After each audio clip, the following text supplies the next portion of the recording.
کہانی ہب کے ساتھ آپ کی خدمت میں حاضر ہیں۔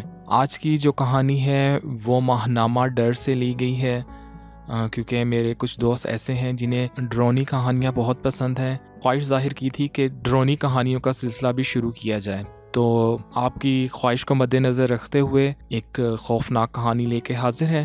اتنی بھی خوفناک نہیں ہے، لیکن مجھے انٹرسٹڈ لگی تھی، تو پھر میں نے کہا کہ کیوں نہ آپ سب کے ساتھ شیئر کر دی جائے۔ اور کہانی کا نام ہے زرتاش۔ تو یہ ماہنامہ جو ہے ڈر ڈائجسٹ ہے، اس سے لی گئی ہے۔ شمارہ جو ہے وہ ہے اپریل 2020 کا۔ اس کو لکھا ہے سنبل وسیم سیالوی نے اور نیریٹڈ بائی عرفان احمد۔ تو سنتے ہیں آج کی یہ خوفناک کہانی، اور اس سے پہلے آپ اس کہانی کو انجوائے کریں، آپ سے درخواست ہے کہ چینل کو سبسکرائب کر لیں اور بیل کا آئیکن دبا دیں۔ کامنٹ میں اپنی رائے کا اظہار ضرور دیں تاکہ ہم اپنے چینل کو مزید بہتر کر سکیں۔ ہیڈ فون لگائیں اور اس خوفناک چونکا دینے والی کہانی کو انجوائے کریں۔ اگر رات کا ٹائم ہے تو یہ کہانی یقیناً آپ کو بہت زیادہ لطف دینے والی ہے۔ انجوائے کریں اور ہمیں اپنی دعاؤں میں یاد رکھیں۔ چھن چھن چھن، اوپر کی منزل سے پائل کی آواز آنے لگی تو سائم نے مسکراتے ہوئے تاہا کا کمبل کھینچا تو تاہا نے دبے دبے ہونٹوں سے مسکرا کر شازل کو مس کال کی۔ شازل بھی جاگ رہا تھا اور شاید مس کال کا ہی ویٹ کر رہا تھا۔ فوراً اٹھا اور بیڈ نمبر 4 پر آ گیا، جہاں پر تاہا اور سائم پہلے ہی سے بیٹھے ہوئے تھے۔ آ گئی؟ شازل نے سائم کے ساتھ ہائی فائی کیا اور سیڑھیوں پر مکمل اندھیرا تھا، لیکن پھر بھی وہ تینوں دبے پاؤں موبائل کی لائٹس کے سہارے اوپر منزل پر جانے لگے۔ فیروزی میکسی پہنے ننگے پاؤں وہ ہاتھ میں لالٹین تھامے دھیرے دھیرے چلی جا رہی تھی، لیکن اس کی شوخ پائلیں دور تک اس کی حاضری کا اعلان کر رہی تھی۔ شازل، تاہا اور سائم اپنے سامنے اسے دیکھ کر دنگ رہ گئے۔ اس کے روشن چہرے سے پھوٹتی چاندنی ان سب کی آنکھیں چندھیا رہی تھیں۔ میں زرتاش ہوں۔ گلاب کی پنکھڑیاں حرکت میں آئیں اور ساتھ ہی اس نے اپنے سمندر جیسی گہری نیلی آنکھوں سے ایک نظر تینوں کو دیکھا۔ تینوں جیسے بت بن گئے تھے۔ زرتاش دھیرے سے مسکرائی، شاید وہ جان چکی تھی کہ وہ تینوں اس کی خوبصورتی میں ڈوب چکے ہیں۔ زرتاش نے لالٹین بجھا دی اور بالکونی پر مکمل خاموشی اور اندھیرا چھا گیا۔ شازل، تو ہے یہاں؟ تاہا نے اپنے ساتھ کھڑے وجود کو ٹٹولا۔ ہاں یار۔ سائم، کیا تو نے بھی دیکھا اسے؟ اور تاہا، تو نے؟ مجھے تو یقین نہیں آ رہا۔ کیا واقعی؟ لیکن ہمارے سامنے ہی کیوں؟ شازل پاگلوں کی طرح سائم اور تاہا کے ساتھ کمرے میں جاتے ہوئے سوال پر سوال کر رہا تھا، لیکن ان سوالوں کے جواب میں وہ دونوں ہی خاموش تھے۔ سر، کیا آپ کو خواہش نہیں ہوتی زرتاش کو دیکھنے کی؟ تاہا کے سوال پر شازل اور سائم یکدم چونک گئے۔ ارے بھئی، یہ جوک نہیں ہے، پر ایکچولی مجھے بہت شوق ہے، اور ویسے بھی زرتاش کیا ہے یہ جاننے کا شوق پوری یونیورسٹی کو ہو گیا ہے۔ سر ارہم کی بات پر ایڈونا نے زور سے کہکا لگایا، کیونکہ اسی وجہ سے زرتاش پوری یونیورسٹی کا گرم ترین موضوع بن چکی تھی۔ تاہا نے شولڈر بیگ ٹیبل پر رکھا اور ساتھ ہی دوستوں کو دیکھ کر ایک برگر کی بجائے 7 برگرز کا آرڈر دے دیا۔ تاہا کی شروع کی عادت تھی، وہ کبھی بھی اکیلا انجوائے نہیں کرتا تھا، خواہ وہ کھانا ہو یا تفریح کا پروگرام۔ کچھ نہیں۔ زرتاش ملی؟ عدن نے فنگر چپس منہ میں رکھتے ہوئے کہا، جس کے جواب میں سب نے مایوسی کا اظہار کیا۔ جب بھی بلواتے ہیں میڈم بس اپنی پائل سنا کر چلی جاتی ہیں۔ سائرہ لفظ پائل کہتی ہوئی اچھا خاصا موڈ بگاڑنے لگی۔ کل رات کسی نے ٹرائی کی، مجھے پائلوں کی آواز آئی تھی، سائم نے برگر منہ میں رکھتے ہوئے کہا۔ میں نے، ایڈونا نے اپنا ہاتھ بلند کیا۔ تم تو، سائم نے کیچپ کا پیکٹ ایڈونا کی طرف غصے سے پھینکا، جس پر اس کا کہکا بلند ہو گیا۔ کیوں، کیا ہوا؟ مائرہ مسکراتے ہوئے سائم کی طرف دیکھنے لگی۔ مائرہ نے چند دن پہلے 3rd ایئر میں ایڈمیشن لیا تھا۔ وہ اپنی خوش اسلوبی سے بہت جلد گھل مل گئی تھی۔ یار ہوا یوں کہ 15 دن پہلے شازل کو لائبریری سے ایک بک ملی. وہ اکثر معلوماتی کتابیں پڑھتا رہتا ہے، اس لیے بک کا ٹائٹل تھا زرتاش کا راز. اس کو دلچسپی ہوئی اور لائبریری سے لے آیا. بک واقعی دلچسپ تھی. وہ ایک پانی کی شہزادی ہے جو جس کو ایک بار دکھ جائے وہ اس کی 7 خواہشیں پوری کرے گی. اور تو اور زرتاش 7 خواہش پوری کرنے کے بعد اس انسان پر ایک راز آشنا کرے گی، بہت بڑا راز. مصنف کا کہنا ہے وہ راز بھی جان چکا ہے اور آج وہ دنیا کا امیر ترین انسان ہے کیونکہ اس نے دولت کی خواہش کی تھی. مصنف نے زرتاش کو بلانے کا طریقہ بھی لکھا ہوا ہے، پر زرتاش اپنی پسند کے انسان کے پاس جائے گی. سائم نے ایڈونا کی بات کاٹ کر کہا، اور اس لڑکی نے یہ بات ساری یونیورسٹی میں پھیلا دی اور سب لوگ زرتاش کے پیچھے پڑ گئے ہیں، یہاں تک کہ سر ارہم بھی. شازل نے سائم کی پلیٹ میں کیچپ انڈیلا. جناب فری میں نہیں بتایا. زرتاش کو بلانے کا طریقہ فی بندہ 500 روپے بیچا ہے. ایڈونا کی بات پر تاہا نے سر پکڑ لیا. لیکن زرتاش کو کیا فائدہ؟ بدلے میں اگر کسی کی زندگی مانگ لے تو؟ سائرہ نے بڑی سمجھداری سے کہا. نہیں، بک میں لکھا ہے کہ وہ بدلے میں کچھ نہیں مانگتی. شازل نے ٹن پیک اوپن کیا. ایسے کیسے ہو سکتا ہے؟ مطلب جب انسان بنا مفاد کے کسی کے کام نہیں آتے تو وہ تو ہوائی مخلوق ہے. یار دیکھ لو، مائرہ نے وارن کرتے ہوئے کہا. کچھ نہیں ہوتا، اور اگر کسی کی جان مانگ بھی لی تو ایڈونا کس کام آئے گا؟ عدن نے ہنستے ہوئے سائم کی طرف دیکھا جس پر اس نے بھی تائید کی. اچھا تو کسی کے سامنے حاضر ہوئی ہے وہ؟ اب مائرہ بھی دلچسپی لینے لگی تھی. نہیں، وہ ابھی تک کسی کے سامنے نہیں آئی، تاہا نے مائرہ سے کہا. تو شازل نے بھی سائم کی طرف بغور دیکھا.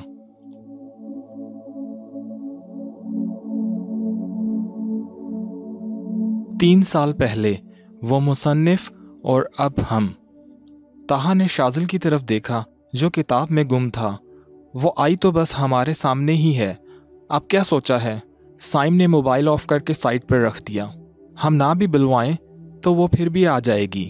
بوائز اور گرلز ہاسٹل میں کوئی نہ کوئی اسے بلوائے گا. مجھے تو اس ایڈونا پر رہ رہ کر غصہ آتا ہے. تو سحر حیات کی ٹک ٹک اتنی مشہور نہیں ہوئی جتنی زرتاش مشہور ہو گئی ہے. شازل اب کتاب بند کر کے بیٹھ گیا. یار مائرہ کی بات میں وزن لگتا ہے. واقعی میں ہمیں کوئی قیمت ادا نہ کرنی پڑ جائے. تاہا اب پریشان سا ہونے لگا تھا. چھن چھن چھن پائل کی آواز سنائی دی. سائم، طلحہ اور شازل یکدم الرٹ ہو گئے. ہم نہیں جائیں گے. طلحہ نے فیصلہ کن انداز میں دونوں کو دیکھا. پائل کی آواز قریب آنے لگی. اوئے، پائل کی آواز آ رہی ہے. عدن موم بتی لے کر آیا. شازل نے اس کو سرتا پاؤں دیکھا، سمجھ گیا کہ عدن ہی زرتاش کو بلانے کا عمل کر رہا تھا. اٹھنا، چلیں. عدن نے شازل کا بازو کھینچتے ہوئے کہا. ہم نہیں جا رہے. لالچ اچھی نہیں ہوتی ہے یار، چھوڑ بس. سائم کہتے ہی کمبل منہ تک اوڑھ کر لیٹ گیا. اور ویسے بھی روشنی کی تیز چمک نے سائم کی بولتی بند کر دی تھی. وہ فیروزی میکسی پہنے ان کے سامنے کھڑی تھی، ہاتھ میں لالٹین لیے مسکراتی ہوئی انہیں دیکھ رہی تھی. اپنی خواہش بتاؤ. مجھے بلوانے کی وجہ؟ زرتاش نے اپنے لب ہلائے اور پھر تصویر کی طرح ساکت ہو گئی، حالانکہ وہ ابھی بھی ان کے سامنے ان کا جواب سننے کے لیے کھڑی تھی. ہماری پہلی خواہش یہ ہے کہ تم ہم تینوں میں سے کسی کی زندگی نہیں مانگو گی، بلکہ کسی بھی طور پر زندگی نہیں مانگو گی. شازل نے بڑی چلاکی سے کہا. دوسری؟ زرتاش نے زوردار کہکا لگایا.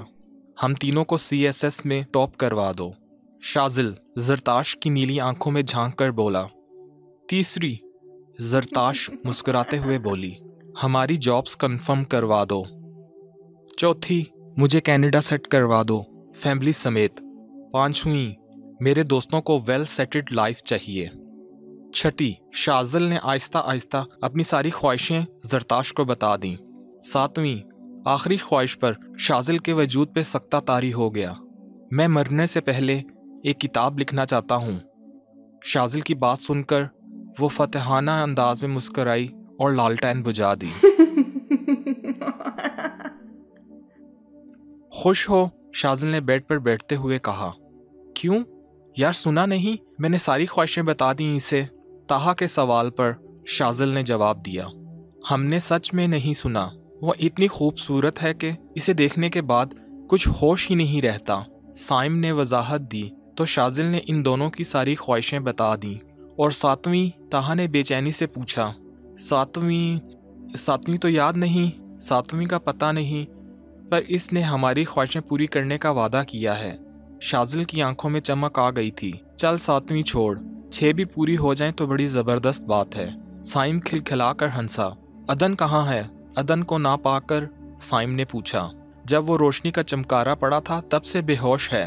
طاہا نے پلنگ کے نیچے اشارہ کیا جہاں عدن بے ہوش پڑا تھا۔ سائم اور شاذل نے اسے اٹھایا اور اس کے بیڈ پر لٹا دیا۔ اب زرتاش کو چھوڑ کر پیپرز پر دھیان دیں، سر ارحم لیکچر دے کر کرسی پر بیٹھتے ہوئے بولے۔ سر ارحم بہت ہی اچھے پروفیسر تھے۔ وہ واحد پروفیسر تھے جو اسٹوڈنٹس کے استاد ہونے کے ساتھ ساتھ ان کے دوست بھی تھے۔ سر آپ نے چھوڑ دیا؟ ایڈونا شرارت سے بولی۔ نہیں، آپ سے کس نے کہا؟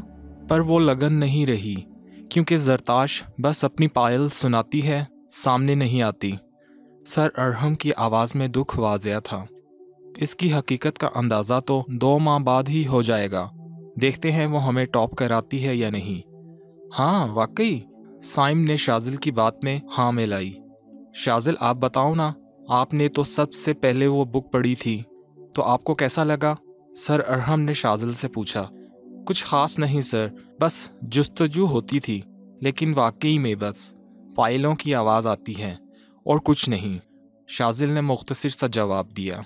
سر پائلیں اس کی موجودگی کا احساس دلاتی ہیں جو کہ نا سمجھ سے باہر ہیں، مائرہ نے پوائنٹ آؤٹ کیا۔ تو آپ کا خیال ہے کہ ہمیں اور محنت کرنی چاہیے؟ سر ارحم نے معنی خیز نظروں سے مائرہ کو دیکھا۔ بالکل، وہ آئے گی، مائرہ نے تحقیقانہ انداز میں کہا، پر میرا خیال ہے کہ آپ لوگوں کو فائنل کی تیاری کرنی چاہیے۔